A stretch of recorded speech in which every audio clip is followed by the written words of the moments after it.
La protection sociale en France. La protection sociale correspond à l'ensemble des mécanismes qui permettent aux individus de faire face à des situations comme la maladie, les accidents du travail, la maternité, la vieillesse ou le chômage, susceptibles de provoquer une baisse de leurs ressources ou une hausse de leurs dépenses. On parle de risques sociaux. Il existe deux types de mécanismes.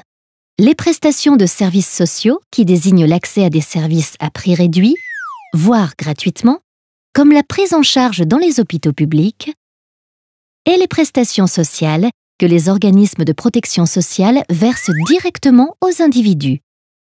Ces prestations sociales reposent sur trois logiques. Une logique d'assurance, comme les allocations chômage ou les indemnités journalières de maladie. Les salariés cotisent en étant prélevés sur leur salaire tous les mois. Ainsi, en cas de chômage ou de maladie, ils peuvent bénéficier d'un revenu de remplacement. Une logique d'assistance, dont l'objectif est de lutter contre la pauvreté, comme le revenu de solidarité active, RSA. Il n'est pas nécessaire de cotiser pour en bénéficier. Cependant, elles sont versées sous conditions de ressources. Une logique de protection universelle, comme les allocations familiales. Elles sont versées sans condition de cotisation préalable ou de ressources et sont les mêmes pour tous. La protection sociale est assurée par plusieurs organismes.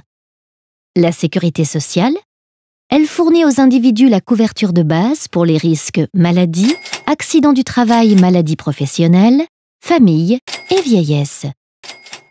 Les organismes chargés des régimes dits complémentaires. Ils fournissent une couverture supplémentaire à ces risques, comme les mutuelles de santé et les régimes complémentaires de retraite. Et l'Union nationale pour l'emploi dans l'industrie et le commerce, UNEDIC, qui gère l'assurance chômage. Les sources de financement de la protection sociale proviennent essentiellement des cotisations sociales, ce sont des prélèvements effectués sur les salaires, dont une partie est payée par l'employeur et l'autre par le salarié. Afin de ne pas faire reposer le financement de la protection sociale uniquement sur les cotisations sociales, des impôts comme la CSG, Contribution sociale généralisée, ont été créés. Celles-ci concernent non seulement les salaires, mais aussi d'autres types de revenus, comme les pensions de retraite, les allocations chômage, le RSA ou encore les placements financiers. Enfin, des contributions publiques de l'État financent des dépenses de solidarité, comme le RSA. Cependant, l'équilibre financier de la protection sociale est très fragile, et sa pérennité constitue un enjeu crucial pour notre société.